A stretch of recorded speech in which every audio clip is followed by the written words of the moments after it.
5 விஷயம் நம்மளோட பப்ளிக்குக்கு என்னெல்லாம் பெனிஃபிட் அப்படின்னு பார்த்தீங்க அப்படின்னா, கோல்ட் லோன். அதாவது கிளியரா ஆக்ஷன் நடக்கும். எல்டிவி ரூல்ஸ வந்து ஃபிக்ஸ் பண்ணியிருக்காங்க. அதே சமயம் நம்மளுடைய டிஜிட்டல் லோன்ஸ்.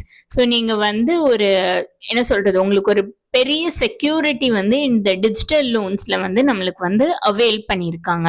இன்னொரு முக்கியமான விஷயம் நம்மளுடைய பேங்க் அக்கவுண்ட் நாமினேஷன். அதாவது நம்மளுடைய ஃபேமிலி மெம்பர்ஸ்க்கு நம்மளுடைய இறப்புக்கு பிறகு நம்மளோட அக்கவுண்ட்ல இருக்கக்கூடிய அமௌண்ட்டையோ இல்லை நீங்க எஃப்டி போட்ட அமௌண்ட்டையோ எடுக்கிறதுக்கு ரொம்ப ஈஸியான ரூல்ஸா மாத்திருக்காங்க. பெரிய அப்டேட். இப்ப நம்ம எல்லாருமே Google Pay, Paytm, super money இந்த மாதிரி நிறைய நம்ம யூஸ் பண்ணிட்டு இருக்கோம். ஸோ இந்த பேமெண்ட் சிஸ்டம்ஸோடைய டிரான்சாக்ஷன்ஸ் எல்லாத்தையுமே ரொம்ப கிளியராகவும் அண்ட் யூசர் ஃப்ரெண்ட்லியாகவும் மாத்திருக்காங்க. அண்ட் ஃபாரின் ரெமிட்டன்சஸ், அதாவது ஃபாரின் எக்ஸ்சேஞ்ச். நீங்க வந்து